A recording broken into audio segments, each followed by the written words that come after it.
Les violettes sont des fleurs. Salut, c'est les violettes. La femme dans le regard du peintre, pute ou muse?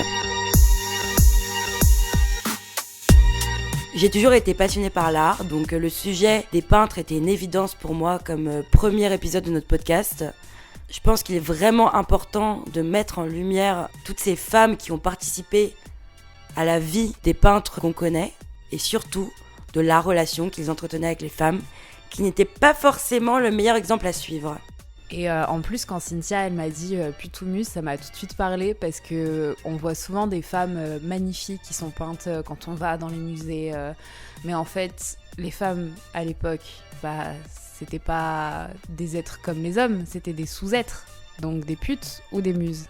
On n'a aucunement pour but de démonter les peintures de ces peintres ou de remettre en question leur talent. Je pense qu'ils ont assez fait leurs preuves à travers l'histoire. Mais aujourd'hui, on a juste envie de mettre en lumière toutes ces femmes qui ont été mises de côté et juste des instruments de beauté, en fait. Tout simplement. Aujourd'hui, on va parler de Rodin, de Gauguin, de Picasso et de Degas. Pour nous, c'était 4 artistes dont il fallait parler. Alors oui, Rodin, il est connu pour ses sculptures, mais c'est aussi un peintre. Donc, on le compte dans les peintres. On va commencer par parler de Degas. Degas, il est connu pour ses peintures de danseuses, de petits rats de l'opéra. C'est la référence en termes de peinture au 19e siècle, lorsqu'il s'agit d'aborder des thèmes du spectacle vivant. Alors, quand on voit ces peintures de petits rats de l'opéra, on est subjugué par la beauté des danseuses, par leurs costumes de tulle. J'étais la première petite à admirer ces peintures. T'es peut-être même la seule à regarder des peintures de Degas petites. Ouais, faut peut-être que je me remette en question sur mon enfance. Mais ce qu'il est important de déconstruire, c'est ce que lui voulait montrer à travers ses peintures. Ce ne sont pas seulement des portraits de danseuses en pleine activité, c'est aussi une vraie réalité d'époque. Parce qu'en fait, ce qu'on dit pas assez, ou ce qu'on sait pas forcément, c'est que à l'époque, les danseuses, on les considérait pas comme aujourd'hui, on les admire, les danseuses, les danseurs, surtout d'opéra. Mais à l'époque, ce qu'on voyait, c'était des corps de femmes libérées qui dansaient, qui étaient peu vêtues en fait par rapport aux femmes qu'on voyait dans la rue. Et du coup, les danseuses, c'était ces muses, mais c'était aussi des putes. En fait, ce que Philo est en train d'expliquer, c'est qu'il y avait vraiment une érotisation du corps de ces danseuses. Il faut savoir que pour la plupart, elles étaient souvent mineures, et c'était la normalité à l'époque. Et en plus, vraiment, quand on vous dit 14 ans, c'est vraiment 14 ans. Quand on se renseigne un peu sur Degas, on voit qu'il a fait une sculpture en cire d'une danseuse qu'il a habillée. La danseuse, elle a 14 ans. Donc vraiment, il a érotisé des enfants, parce que 14 ans, c'est des enfants. Alors, je sais pas vraiment si le but de Degas était de s'engager, de dénoncer. Je pense qu'il était simplement observateur, parce qu'il n'y a aucun message qu'il a souhaité faire passer, il n'y a pas forcément d'écrit où il dénonçait à proprement parler ses actions. Mais ce qui est encore plus grave, en dehors de l'érotisation de ces corps de jeunes filles, c'est tout le commerce qui était fait derrière. En fait, il faut savoir que la plupart de ces adolescentes étaient souvent prostituées, que ce soit par des mères maquerelles ou par des membres de l'opéra. Donc quand on parle d'opéra à Paris, on pense beaucoup à l'Opéra Garnier. Juste, on va préciser, c'était l'Opéra Le Pelletier. Et en fait, c'était vraiment l'antichambre de la prostitution bourgeoise, en fait, là-bas. Et c'est un truc qu'on voit beaucoup quand on regarde ces peintures. Vraiment, vous pouvez aller voir dans Google Images, vous tapez les danseuses de Degas, et vous allez voir sur la plupart, il y a dans le fond des hommes qui observent. Et les hommes, on les voit pas. On voit que des silhouettes dans le fond de la salle qui regardent et qui, en fait, attendent leurs marchandises. Donc comme disait Cynthia, en fait c'est vraiment l'observateur qui peignait des observateurs. Donc est-ce qu'il dénonçait, est-ce qu'il prenait du plaisir à ça on sait pas, mais on trouvait que c'était une bonne introduction à la question pute ou muse, parce que en fait ces muses étaient littéralement des putes. Mais peut-être que lui était pas le plus problématique. Et quand on parle de ces observateurs dans les fonds du tableau, de ces silhouettes, ce ne sont pas seulement donc des observateurs, mais c'est surtout des clients en fait qui attendaient leurs marchandises, comme disait Philippine. Ils attendaient de passer à l'acte en fait, tout simplement. Ils étaient au marché, là c'était le marché aux danseuses, où on attendait la deuxième activité des danseuses, ce qui leur permettait à elles de se payer leur cours de danse qui coûtait super cher.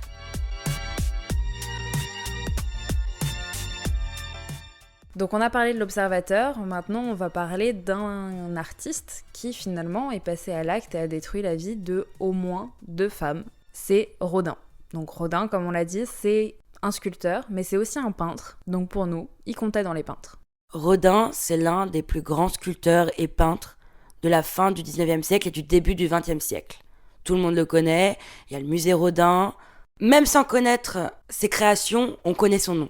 On connaît le penseur. On connaît le penseur de Rodin. On l'a tous appris au lycée. Rodin, c'est typiquement le peintre, l'artiste torturé, charismatique, qui séduit les femmes, le Don Juan en fait. Il a eu des relations avec la plupart de ses muses. Le talent, ça peut séduire, hein, ça peut se comprendre. Puis à la limite, si c'est des relations consenties, allez-y. Le problème qui se pose, c'est que Rodin n'a pas eu que ce rôle de Don Juan dans sa vie. On connaît Rose Beuret, qui est la compagne plus ou moins officielle de Rodin. C'est celle qui l'a accompagné pendant 50 ans de sa vie, ce qui est absolument énorme. Elle s'est complètement dévouée à lui pendant 50 ans. 50 ans, c'est énorme. Et c'est elle qui vivait pour lui pendant 50 ans. Relation toxique, quoi, j'ai envie de dire. Complètement red flag. Mais ça, à la limite, c'était un peu l'époque, non? Parce que à l'époque, les femmes étaient dévouées à leur mari. Pourquoi Rodin serait pire que les autres à l'époque? Le côté malsain, on va y revenir tout de suite, c'est tout simplement le fait qu'il l'a trouvé à 20 ans, quasiment dans la rue en fait, complètement illettré, donc assez docible et malléable pour une durée indéterminée. Donc c'est pas parce qu'il a été avec elle pendant 50 ans qu'il ne s'est pas permis quelques infidélités. Mais dans son malheur, elle a eu une chance incroyable. Il a fini par accepter de l'épouser sur son lit de mort. Elle est morte vraiment pas longtemps après. Super sa vie. En même temps, comme tous les Don Juan et encore plus à son époque, il avait une femme et une maîtresse. Forcément. Et c'est là qu'intervient la grande et la célèbre Camille Claudel. Parce que oui, on vous a parlé de Rose Beuret, mais aujourd'hui, qui se rappelle de Rose Beuret, malheureusement? À part nous, peut-être dans ce podcast, pas grand monde. On lui doit bien ça de parler d'elle. Mais celle qui a été sa relation passionnelle tumultueuse, qui a d'ailleurs très mal fini, c'est Camille Claudel. Elle arrive dans son atelier pour travailler avec lui en tant qu'élève. Déjà, la relation ne commence pas forcément bien à partir du moment où il y a une relation mentor-élève. Directement, il y a une relation de pouvoir. Donc, la jeune Camille, âgée de seulement 18 ans, arrive dans l'atelier de Monsieur Rodin en tant qu'élève. Rodin est époustouflé par le talent de la jeune fille, qui est absolument brillante, et très vite, il commence une relation amoureuse. Il commence une relation tumultueuse, du coup, parce que la passion, en général, ça provoque aussi beaucoup de disputes, beaucoup de problèmes dans un couple, et ça dure 10 ans. Et en 10 ans, elle lui aura fait tout voir. Il aura toujours refusé ses demandes en mariage, il l'aura fait avorter plusieurs fois aussi, et puis on rappelle qu'à l'époque, les avortements, c'était avec un cintre ou des aiguilles à tricoter. Pas fun. Il l'a fait avorter, mais il lui fera quand même plusieurs enfants, qu'il ne reconnaîtra jamais. Donc elle se retrouve à élever des enfants seule, à être toujours dans le rôle de la maîtresse, et elle doit vivre en fait avec Rose. Donc c'est clairement un ménage à trois qui se dessine. Camille commence à en avoir ras-le-bol d'être tout le temps dans l'ombre de Rodin, de ne pas avoir de reconnaissance pour son talent, alors qu'elle est super talentueuse. Les excès, les disputes, la relation dans le travail, le fait qu'elle soit dans son ombre, qu'elle n'ait pas de reconnaissance et qu'elle n'arrive pas à en avoir parce que c'est une femme, commence à la peser. Et en plus de ça, en 1892, elle commence à se méfier, elle a peur qu'il lui vole ses idées de dessin, de sculpture, parce qu'on le rappelle, elle était vraiment brillante cette femme, et donc forcément on a envie de s'en inspirer, ok. Mais relation de pouvoir, on s'inspire, est-ce qu'on volerait pas aussi un peu? Ça, on n'est pas sûr, mais on le pose là. Donc rien n'est sûr, mais c'est vrai qu'on va retrouver dans des sculptures de Camille, qui ont été faites avant celles de Rodin, des ressemblances très frappantes et des méthodes de sculpture très frappantes. Bon, et ça, à la limite, ok, on peut dire, il s'est inspiré, ils travaillaient ensemble, ils ont échangé leurs techniques, d'accord, ok, disons ça. En attendant, elle a fini sa vie dans un hôpital psychiatrique, pendant 30 ans, jusqu'à sa mort, parce qu'en fait, ça l'a rendue folle. Il y a un mot qui est très à la mode aujourd'hui, une expression qu'on utilise toutes avec nos copines, avec nos copains, c'est le pervers narcissique. On l'utilise beaucoup à défaut. Rodin, en fait, c'est exactement le profil du pervers narcissique. Tu peux nous rappeler la définition exacte du pervers narcissique? Tout à fait, Philippine, je te la rappelle de suite. Être pervers narcissique, c'est un trouble de la personnalité qui se caractérise par un comportement narcissique et manipulateur, un manque d'empathie, une incapacité à tolérer la critique et une tendance à utiliser les autres pour atteindre ses propres objectifs. On a clairement l'exemple avec Rose Beuret, qu'il a utilisé comme bonne à tout faire pendant un peu plus de 50 ans, et de Camille Claudel pour certaines techniques qu'il a reprises. Même si on précise, on n'est absolument pas sûr de ses vols d'œuvre, mais il s'est forcément inspiré d'elle pour ses techniques. Et en parlant de pervers narcissique, on va vous parler d'un des pires qu'on connaisse, c'est Picasso.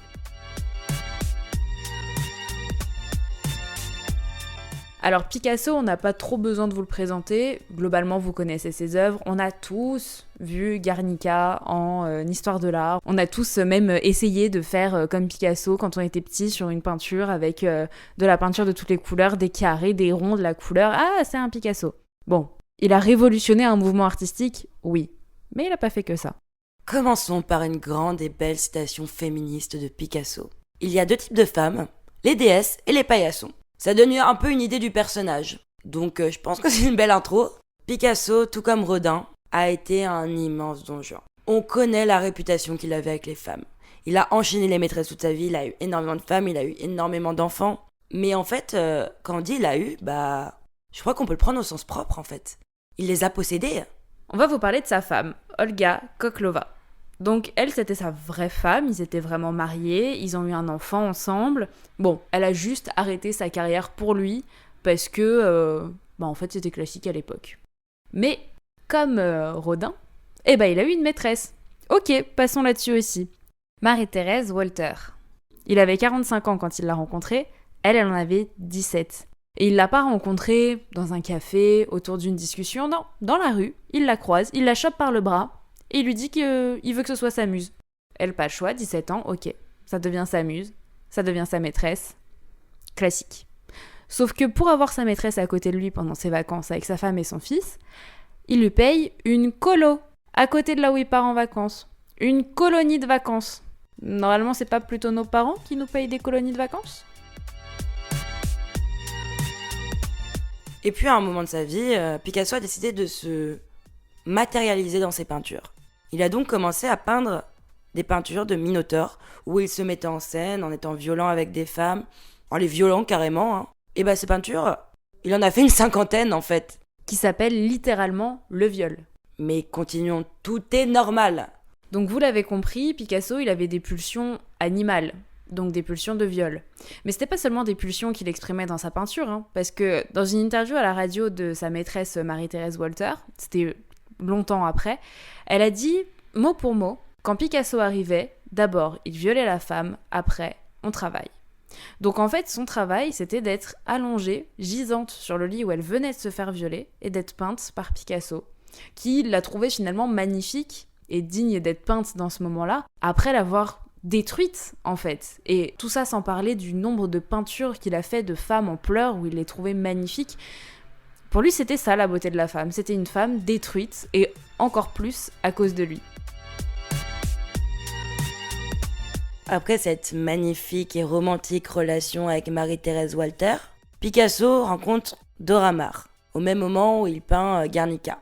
C'est une très grande photographe, elle est même à la tête de son propre studio de photo, ce qui à l'époque est vraiment rare. Et on va reparler du fameux tableau qu'on a tous et toutes étudié à l'école, Guernica. Mais en fait, l'idée de l'engagement politique de Picasso vient complètement de Dora Maar. La photographe était très engagée, et lorsque la guerre s'est déclarée, c'est elle qui a conseillé à Picasso de faire cette peinture. Au fur et à mesure de leur relation amoureuse, la violence de Picasso croît de plus en plus. Elle finit même par être tellement découragée qu'elle arrête la photo. Elle perd tout. Son art, sa dignité, son estime d'elle-même. Et lorsque Philou parlait juste avant de sa série Les femmes qui pleurent, c'est clairement Dora Maar en fait la muse. Il a dépeint à travers sa série la souffrance qu'il lui a fait connaître. Ensuite, lui, il a vite tourné la page de Dora Maar, et qui est-ce qu'il rencontre ensuite ? Françoise Gillot, une artiste aussi. Il avait 62 ans, elle en avait 21. Il les prend de plus en plus vieilles. Bravo à lui. Donc elle aussi, elle était peintre, et elle dessinait beaucoup, et il était fasciné par son art, mais pour lui, c'était quand même mieux de lui faire des enfants pour qu'elle s'occupe des 2 enfants, de lui. En plus, il avait besoin tous les matins qu'elle lui fasse des compliments, qu'elle lui dise à quel point il était merveilleux pour qu'il puisse se réveiller. Donc en plus de ne plus dessiner, elle s'occupait de 2 enfants et elle devait le complimenter tous les matins. C'est normal, mais elle a fini par en avoir marre. Françoise Gillot décide de partir. Elle rompt avec Picasso, ce qui est une première. Mais le problème, c'est que Pablo Picasso, c'est un des artistes les plus connus, mais aussi de son vivant. Donc il avait le bras très long. Il lui détruit tellement sa réputation en France qu'elle est obligée de partir vivre aux États-Unis pour recommencer une carrière. Et ça, il y a une phrase qu'il a dit aussi qui est assez parlante par rapport à cette situation. Il a dit qu'il préférait voir une femme mourir plutôt que de la voir heureuse avec quelqu'un d'autre. Elle était heureuse avec son nouveau mec. C'est avec lui qu'elle a fui. Et ils sont devenus hyper connus aux États-Unis après. On n'aura malheureusement pas eu le temps de vous parler de toutes les maîtresses de Pablo Picasso. En attendant, pour faire un point, Picasso a fini par mourir. Avec sa mort, il a emporté pas mal de son entourage familial. Il a réussi à détruire quand même sa famille par son comportement.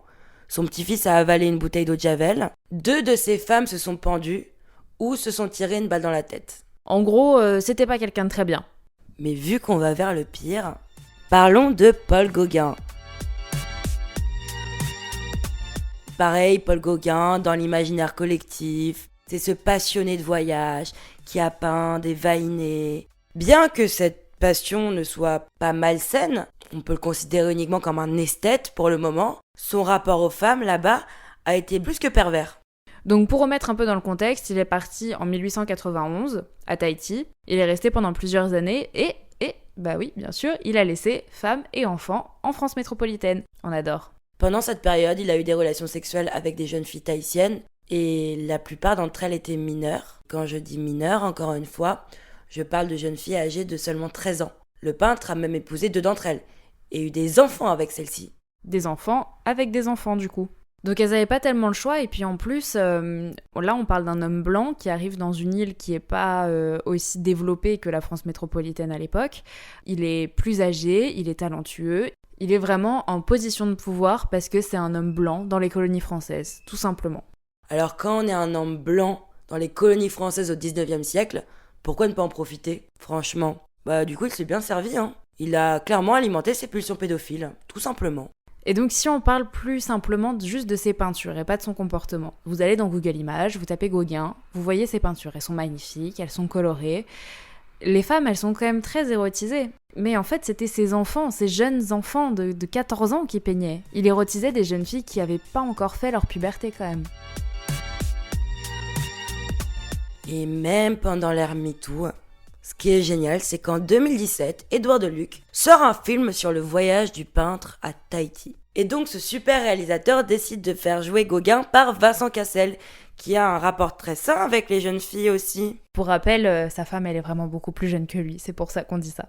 Lorsqu'on regarde le film, la sensation de malaise est immense. Le réalisateur a souhaité romantiser une histoire en fait d'abus et d'emprise. Pour les gens qui n'ont pas vu le film, Gauguin va tomber amoureux d'une jeune fille qui s'appelle Théora, qui, dans la réalité, a 13 ans. Mais dans le film, l'actrice a plus de 20 ans, forcément. Est-ce que c'était pas pour cacher le côté problématique de cette relation à un public plus averti en 2017, on le rappelle ? Probablement. Donc Gauguin décide de l'épouser. Il se fait quand même rapatrier en France en 1893 et il se met avec une très très jeune fille qu'il nomme vulgairement Anna la Javanaise. Et pour pas perdre ses bonnes habitudes, c'est encore une gamine de 13 ans. Alors il y a très peu de sources sur elle, on ignore beaucoup sur sa vie. On sait seulement qu'elle est métissée apparemment, puisqu'il l'appelle très sympathiquement sa mulâtresse. Donc elle lui servait de maîtresse et de domestique. Tu peux nous expliquer ce que c'est une mulâtresse ? Mulâtresse, pour faire simple, c'est une façon très très péjorative pour dire métisse. C'est comme s'il l'appelait sa négresse, qui est un autre terme très sympathique. Et forcément, à force d'aller tremper son biscuit un peu dans toutes les tasses de thé, pour dire ça de façon très poétique, il chope la syphilis. Forcément. Mais il décide quand même de retourner dans les îles. Et puis en plus, maintenant, il connaît du monde dans les îles. Donc il a même un assistant qui lui trouve des filles faciles, entre guillemets bien sûr. Et c'est là qu'il tombe amoureux d'une nouvelle femme. Et cette fois, elle est plus vieille. Elle est plus vieille, mais il met pas de capote, parce qu'il n'y en avait pas à l'époque. C'est vrai. Donc elle chope la syphilis aussi. Marie-Rose a 20 ans. Il lui fait un enfant. Ce sera son 10e enfant, une fille. Elle finira par mourir de la maladie en ayant contracté, du coup, comme le disait Philippine, elle aussi la syphilis. La syphilis de papa. On essaye de mettre un peu d'entrain parce que cet enregistrement est compliqué moralement, vu toutes les choses atroces qu'on raconte.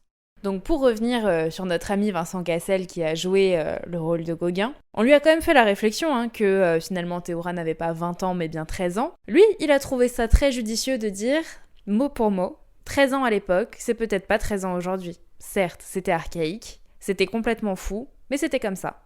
Je pense qu'aujourd'hui, vous aurez une super panoplie de citations très sages de la part de grands hommes très féministes, tels que Pablo Picasso ou encore Vincent Cassel. Merci à eux. En clair, là, on vous a parlé de 4 artistes qui avaient des comportements qui peuvent ne pas forcément avoir l'air trop atroces.